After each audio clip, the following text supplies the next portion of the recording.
大家好，我是田园，今天给大家分享一个大米发糕的做法。首先我们准备180克的大米粉，然后再加入80克的普通面粉，接着我们先加入3克酵母粉，然后再加入30克白糖。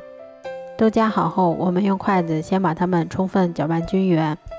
搅匀后，我们再往里面加入280克的清水，接着我们用筷子把它们一直搅拌成像这种细腻粘稠的糊状就可以啦。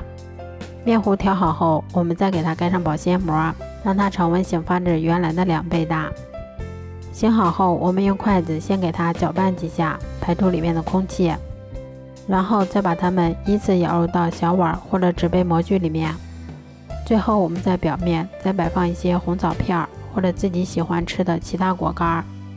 15分钟后，我们再把它开水上锅，用大火蒸25分钟左右就可以啦。这样做出的大米发糕吃起来松软细腻又香甜，味道比外面买的还要好。如果喜欢的话就试试吧。喜欢我的视频就关注我吧，谢谢您的支持。